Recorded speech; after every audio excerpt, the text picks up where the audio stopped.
उन्हीं के यहाँ काम किया बहुत। मैं भी, मेरे साथ भी वो बचपन में रही हैं बहुत मायावती जी। ये नाम बढ़ापुर है, जमील अहमद, मनीराम, मेरे पापा वाइस चेयरमैन 10वां तल लखनऊ में। मैं प्रेमलता उनकी बेटी हूँ, जो 2 बार राज्य मंत्री बन चुके हैं और वो इस बसपा में हमेशा हम जी जान से जुटे रहे हैं।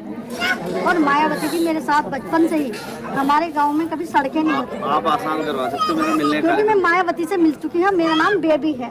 आप मिलवा सकते हो। अगर मैं चली जाऊँ और पापा का नाम लूँ तो, लेकिन मैं अपनी घर की परिस्थिति के कारण आगे नहीं निकल पाती, जा नहीं पाते। और मैं हमेशा इतना वो करती थी कि हमेशा हर रैली को अटेंड करती। आप अगर प्रयास कर दो तो समाज का शायद भला हो जाए। आप मिलवा दो एक बार। मैं तो खुद मैं तो उसी वजह से बैठी हुई हूँ कि काशीराम जी मेरे बाबा जी के साथ एक तिरपाल की खपैल पड़ी हुई थी, उसमें थी, और 2 मंजिली हमारी थी, तो वहाँ मायावती जी सोती थी। और मेरी मम्मी की साड़ी पहन के सारा दिन साइकिल से हम लोगों ने उनमें गांव तक सारी पार्टियों को, तो नहीं सारी मिलेंगी गाँव ना, उस अब तो इस समय है ही नहीं, इस समय तो वो मिलेंगी नहीं, क्योंकि वो इस समय जब आगे बढ़ जाते पार्टी के उसमें है ही नहीं, क्योंकि लोगों ने सब इधर उधर पार्टियां कर दी हैं। सब क्या होती मिसकॉट हो गई, सब एक दूसरी पार्टियों में इधर उधर हो गए। तो मायावती जी उसे लेती हैं, अगर महिला संघ को महिला कोई भी बन जाए तो शायद ये पार्टी जमी रहती। इसमें एक महिला का रोल है जो मायावती के साथ खड़ी हो सकती है। उन्होंने कभी आज तक महिला को नहीं, मतलब कभी भी स्टेज पे कभी महिला को नहीं खड़ा करा। मीरा कुमारी को करा, सबने करा, रुचि को करा, सुरुचि को करा, सबको करा, हर पार्टी ने, लेकिन एक महिला को नहीं दिया। किसने? मायावती जी ने। आप ये सोचो, मायावती तो आपसे ज्यादा बुद्धिमान होंगी। हाँ बहुत है। तो उनको ऐसा क्यों नहीं लगा किसी महिला को खड़ा करना है? हाँ तो कुछ ना कुछ तो मैं तो आपसे पूछ रही हूँ, क्योंकि आप घूम रहे हैं पार्टी। नहीं, मैं नहीं घूम रहा, तो बड़ी है मुझसे, आपने घर परिवार मुझसे पहले देखे हैं। हाँ जी। तो आपने सोचो उन्होंने क्यों नहीं खड़ा किया? हाँ मैं तो इसीलिए तो पार्टी, तो यही तो है। कभी कहते हैं ना, पुरुष के साथ स्त्री या लड़का लड़की दोनों एक समान है, और जब हम कंधे से कंधा मिला के चलेंगे तो शायद हमारा। आपने उनको सुना भी है सब कुछ? हाँ। मैं सामने रास्ता छोड़ना पीछे हो जाओ, भाई तुम लोग भी हटो, बच्चों ये झंडा खाता है क्या? ये हलवा जी ये झंडा हलवा वो खाता है क्या? पता से कुछ नहीं पता। ये गलत बात है, हम तो फूल लेकर नहीं, ये गुरु का हमारा सम्मान है, हम लोग मानते हैं। क्या? बड़ी श्रद्धा। कौन से गुरु को? गुरु रविदास जी। पढ़ा आपने गुरु रविदास जी को? क्या उन्होंने कहा झंडे का हलवा चढ़ाना? हाँ ये नहीं पता। मूर्ति पूजा के सबसे कठोर विरोधी थे गुरु रविदास जी महाराज। सही बात है। उन्होंने कहा रविदास जी और वो समकालीन, अगर पत्थर पूजते थे भगवान मिलते तो मैं पहाड़ पूजता। सही बात है। ये रियल है।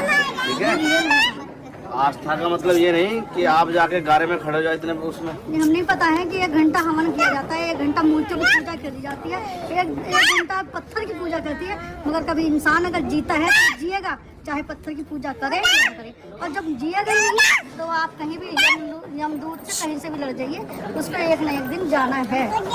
आप यही समझो ना कि आज हम पढ़ लिख के मूर्खता करें तो फिर ऐसे लोग क्या कहा जाए? लेकिन मैं हूँ तो समाज के साथ चलना पड़ता है। नहीं कोई नहीं, इसका मतलब आप ये कह रहे हैं अगर समाज गलत चल, एक मिनट सुन लीजिए। नहीं एक मिनट रुक जाइए।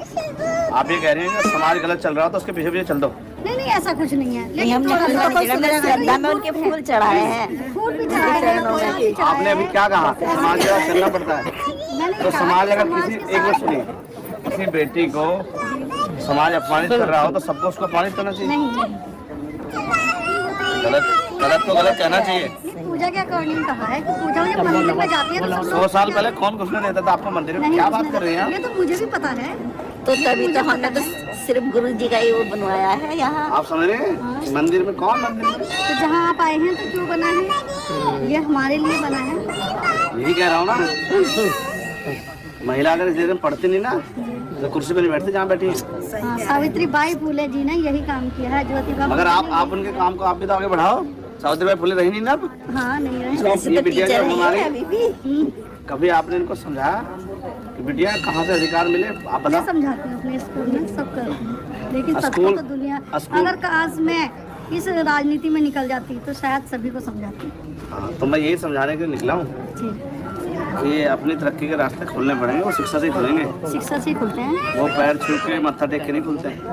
नहीं, हमारे यहाँ तो मेरे ससुराल वालों से माथा पैर छूने की 364 दिन आप में से कोई नहीं आएगा, मेरी शर्त लगा लेना, आप में से कोई नहीं आएगा 364 दिन आओगे, जयंती वाले दिन आओगे। एक दिन आएंगे, आज शाम को, उसके बाद कोई नहीं देखेगा क्या हो रहा है। मैं फिर किस दिन बैठेंगे। बहुत बहुत धन्यवाद। अच्छा, बहुत बहुत धन्यवाद। मैं तो आपका बेटा हूँ, देखो आप महसूस करो, मैं जो समाज में गलत चल रहा है उसको नहीं देख पा रहा, तो मेरे पे दो रास्ते हैं। जैसा एक आपने कहा समाज के साथ चलो, एक ये है कि मेहनत करके रास्ता बना, तो मैं मेहनत करके रास्ता बना रहा हूँ कि जब जिन नेताओं को हमने ताकत दी उन्होंने हमारा साथ छोड़ दिया, तो अब भी हमें ताकत की जरूरत है ही, क्योंकि हमारा समाज तो पैर पे नहीं खड़ा होता, तो हमें ताकत बनानी। वो चीज ताकत मैंने बना के देखी 12